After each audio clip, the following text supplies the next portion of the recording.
मैं सब आदमियों के साथ टापू पर उतर गया। द्वीप पर नारियल के बहुत से पेड़ थे, किंतु वे इतने ऊंचे थे कि उन पर चढ़ना असंभव लगता था। वहां बहुत से बंदर भी थे। वे हमारे डर से तुरंत पेड़ों पर चढ़ गए। अब मेरे साथियों ने यह किया कि ढेले पत्थर जमा किए और बंदरों पर फेंकने लगे। मैंने भी ऐसे ही किया। बंदर क्रोध में आकर नारियल तोड़ तोड़कर हम लोगों के सिरों पर फेंकने लगे। कुछ ही देर में सारी जमीन पर नारियल बिछ गए। हम लोगों ने नारियलों से टोकरे भरे। मैं इस प्रकार नारियल प्राप्त होने पर आश्चर्य में पड़ गया।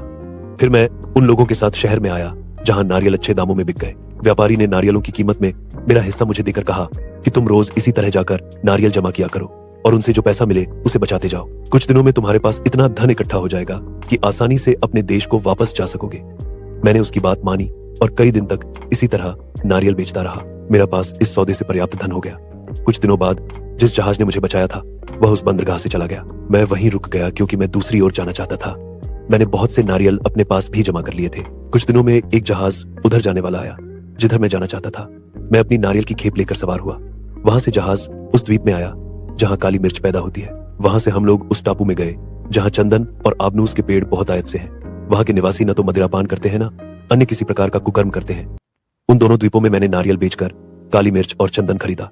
इसके अतिरिक्त कई अन्य व्यापारियों की सलाह से मैं समुद्र से मोती निकलवाने की योजना में उनका भागीदार बन गया। हम लोगों ने बहुत से गोताखोरों को मजदूरी पर लगाया।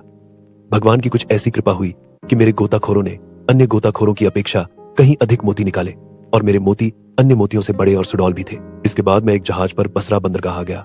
वहां पर मैंने काली मिर्च, चंदन और मोतियों को बेचा तो मेरी आशा से कहीं अधिक लाभ हुआ। मैंने उसका 10वां भाग दान में दे दिया और अपने सुख सुविधा की वस्तुएं खरीदकर बगदाद में अपने घर पर आकर रहने लगा। 5वीं यात्रा का वृत्तांत सुनाकर सिंदबाद ने हिंदबाद को फिर 400 दीनारें दी और उसे तथा अन्य मित्रों को विदा करके अगले दिन फिर नया यात्रा वृत्तांत सुनने के लिए आमंत्रित किया। अगले दिन सब आए और खाना पीना होने के बाद यात्रा वृत्तांत आरंभ हो गया।